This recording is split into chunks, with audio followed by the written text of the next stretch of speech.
Hello, everyone. Welcome back to OpenLine, talking about immigration. A good discussion, a lot of calls.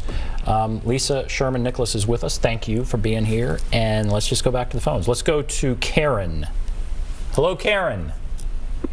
Hello. Go right ahead. What's on your mind? Yes, what this lady seems to be confused about is we are a country of laws. It's not immigration that we are concerned about. It's illegal immigration.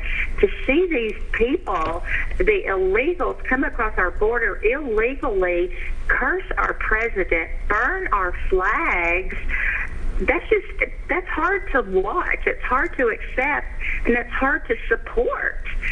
And they just need immigrants from years back learned the language before they came here. They didn't expect to be taught and to get everything for free when they got here. So I think we need to go back to the laws, build the wall, and enforce the laws. Thank you. Okay, build the wall, enforce the laws. What do you think about what you heard there? Yeah, well, I think again, you know, especially when we're talking about what's going on at the border, what people always forget is that a large number of the folks who are coming to the border are seeking asylum, which is a right. They have every right to come to our border, to cross our border, and to have their case heard for asylum. The problem is right now is that we're making that incredibly difficult. We're trying to push people back into Mexico, which is actually illegal because it's prohibiting and making it harder for them to exercise their legal right to asylum. We're detaining children in cages. We're separating kids from their families. And again, part of the problem is that our immigration laws are so outdated and so broken that they don't meet not just the demand for safety and protection in our country, but they don't meet the needs and the demand from our economy here. Who people come here because there's availability of jobs, because there are gaps to fill, and because businesses and employers need low-skilled immigrants, they need high-skilled immigrants. And so we really need to update and reform our laws to uphold our values of compassion and welcoming, but also to meet the needs of our economy.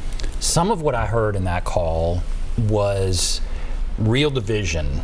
You know, don't burn our flag, don't trash our president, learn our language. And these are talking points that you're hearing a lot, more and more. And so when you hear some of that division, we said at the top of the show that there's always been immigration in the country and there's always been some discomfort with demographic change. But do you think we're at a point now where there's more discomfort and more division than we've seen in the past? And are you concerned about that, or do you think not? You know, kind of where do you think we are? Yeah. I think that overwhelmingly Americans believe that we need a pathway to citizenship for the vast majority of undocumented immigrants who live here, that we need to have our laws reflect our values, and that we need to ensure that Congress takes action to create pathways for people to get a legal status, to get the protections that they need, and that Americans at the heart are compassionate and they believe in our value of being a beacon of hope.